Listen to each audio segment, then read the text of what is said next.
Oh, I have slipped the surly bonds of earth and danced the skies on laughter's silvered wings. That's my lovely assistant, Laurent. Yeah.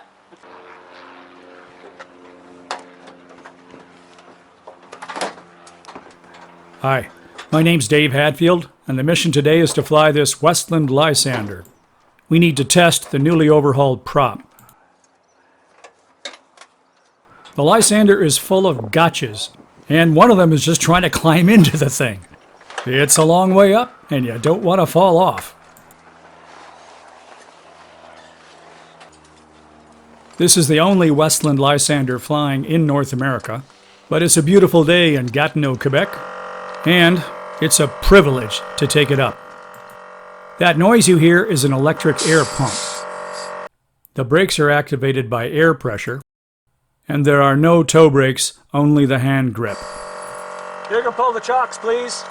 Restart check. So harness, seat, pedals are adjusted. You're happy? Yeah, I'm all good. One of the guys from Vintech Aero, our maintenance organization, is in the back seat to record the vibrations that the new prop might produce. Good. Elevator trim.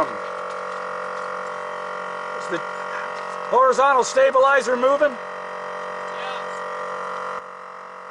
The elevator on a Lysander cannot control the airplane at either end of the envelope, and we need the control authority of the moving horizontal stabilizer to safely fly the aircraft. So I'm cranking the big trim wheel to make sure it works.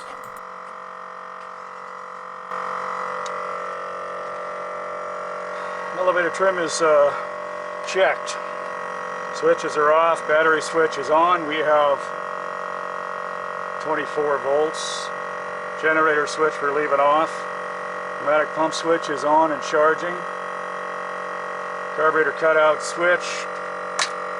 It worked. Air screw pitch is coarse. Oil heating knob I'm not going to need. Air intake, check for function, leave off. Cowl flaps are open. Start check. Brakes are set. Pressure's good. Throttle cracked. Mixture's aft for normal. Fuel cock is on. Prime the carburetor.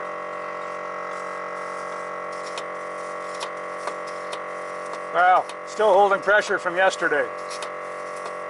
Amazing.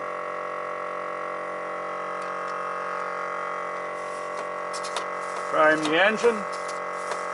There's one good one. All right, there's 6. I'm ready to go.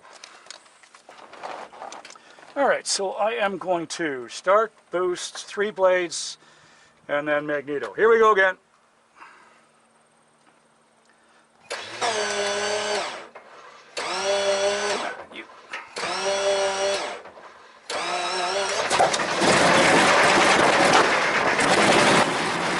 The starter is on a clutch, which is why we have to kind of coax it into rotation. But this Bristol Mercury engine starts wonderfully, and the oil pressure is good.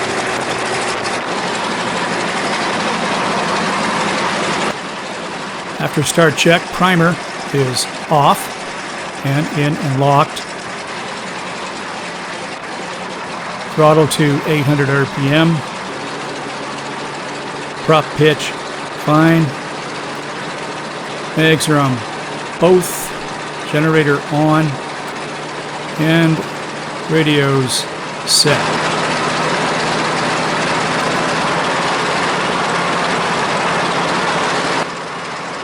Taxiing the Lysander is standard for British aircraft of that period.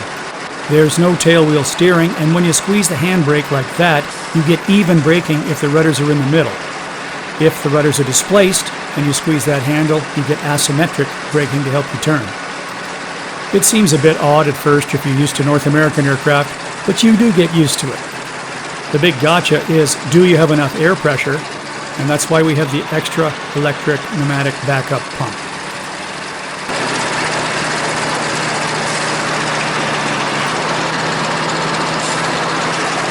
I like to see the oil temperature 30 degrees Celsius for the run-up. The cylinder head temperature is not too high. And in the bright sun, I check that the air pump in use light is on because for the run-up, we need all the air pressure for the brakes we can possibly get.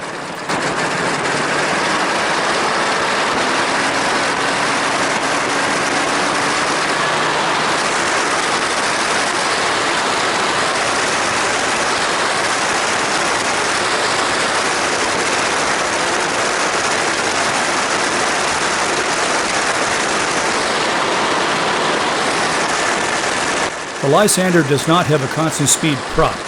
It's two-position only, course, which we select during the run-up. It's very slow to respond. Eventually, when we see that response, back to fine. And make sure that the RPM recovers.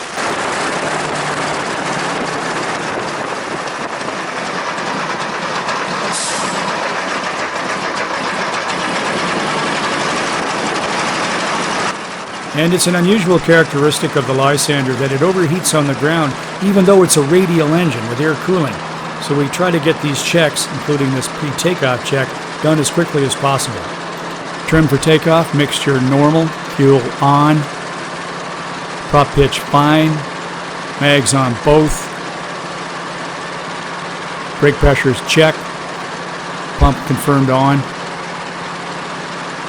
temperatures and pressures check, carburetor air as required, switches as required, and we're done. Time to go.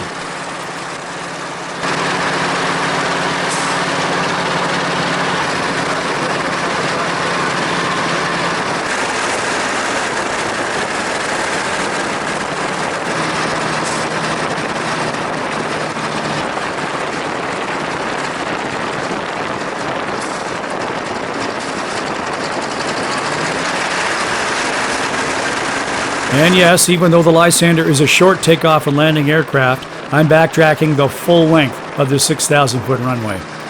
But the aircraft is not squarely on the ground, and we can use the time to slide the overhead canopy forward and then raise the side windows. They all slot and lock into place really quite well.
Let's go over that takeoff again. But first we need to talk about the most unusual feature of the Lysander, which is the slats and flap arrangement. The pilot has no control over them. You can't extend them, you can't retract them, and you can't lock them in any position. What happens is, if you increase the angle of attack by raising the nose, aerodynamic pressures will automatically extend the slats, and they, through some very clever mechanical linkages, drive the flaps out at the same time. It's totally automatic. It works very smoothly, very evenly. From the pilot's point of view, it's quite transparent. But it does mean that you take off in pretty much a three-point attitude, because if you did raise the tail, all you would do is extend your takeoff roll. So let's go over that takeoff again. The first thing to remember is that it's a left-foot airplane. The prop turns the opposite way compared to most North American aircraft. The next is that we advance the throttle gradually because the Bristol Mercury has an over-muscled accelerator pump and can kill the engine through a rich cut. By the time we're showing about 2 pounds of boost, the tail wheel's getting light and the thing just magically lofts off the ground in a 3-point attitude. Next we select the prop pitch to coarse, otherwise it'll over-rev as we accelerate, and then crank the trim forward because it's been mistrimmed for takeoff in case you had an engine failure. By then the speed is approaching 100 and the slats are retracting. It's incredibly noisy, and that's by prop fighter standards. But after a quick check of temperatures and pressures, that's pretty much all there is to it. There's no gear to retract, only one tank for fuel, and we can immediately start observing the scenery, which of course is what this aircraft was made for.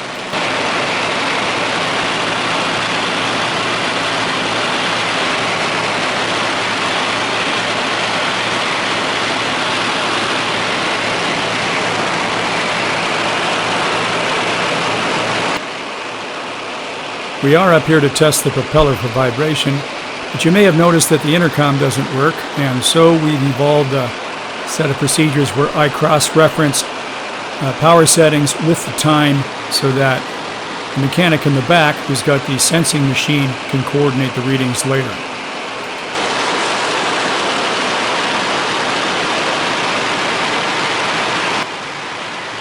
The Lysander is by no means an aerobatic machine, but it is kind of fun to throw it around a bit, and it does these wingovers wonderfully with perfect ground visibility.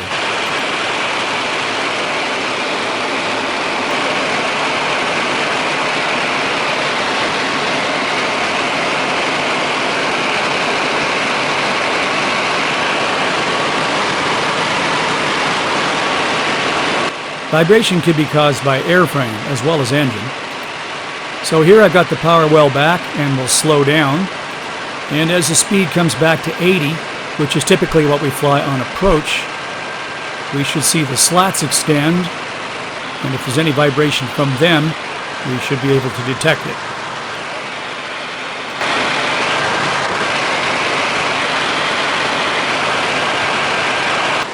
The tests are now complete, and so I signal that we're headed back to the airfield.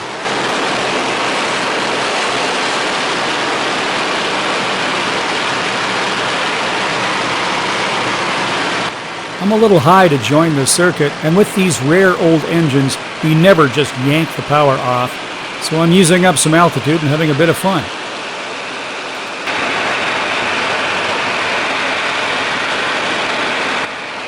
Here's the Gatineau Airport. I'm in a right-hand downwind.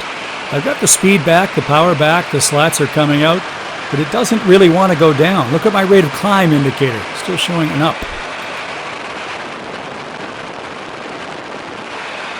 I moved the prop pitch to fine, which will help, but we don't want to slow the airplane down on the crankshaft, propeller, and gearbox. It's not good for them. So the key here is to slow down even more, pull the nose up even higher, and get more slats and flaps out. The Lysander is a very clean, aerodynamic, and streamlined aircraft. So we'll use a biplane trick, which is a slipping turn onto final. The top needle on this instrument is like the ball on a turn coordinator. The advantage of the slipping turn here is that you can adjust your approach profile without changing the power setting, angle of attack, and therefore the flaps and slats, or the trim.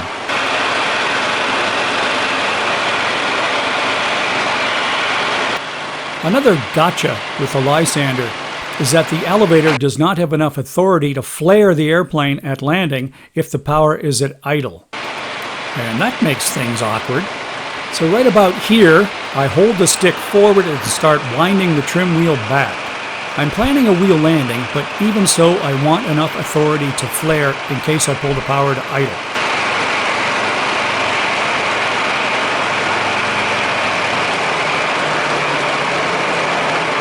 Once we're on the main wheels, we push forward and keep the tail up.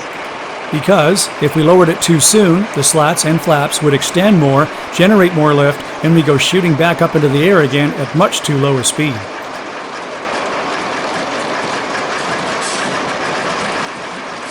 Happily, the Lysander tracks straight and has lots of rudder authority right down to walking speed. In fact, you can land in a stronger crosswind than you can taxi this aircraft. I haven't mentioned how fiercely hot it is in this cockpit. That's the oil tank you can see just in front of the instrument panel. And, of course, it's hot. And the two oil coolers are just kind of below your legs on either side, and there's lots of piping, and it's all hot. So it's a great relief to get the canopy open as much as you can.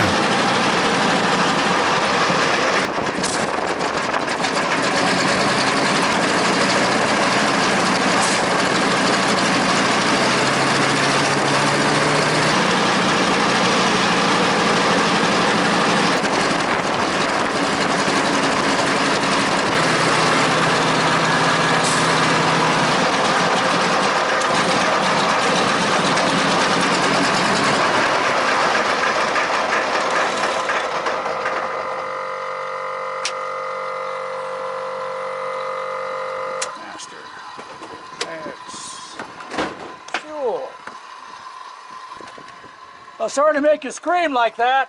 It's all right.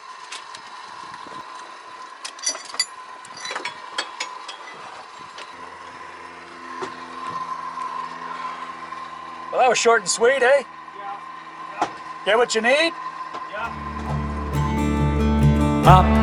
Up the long, delirious, burning blue. I've topped the windswept heights with easy grace, where never lark or ever eagle flew. The untrespassed sanctity of space.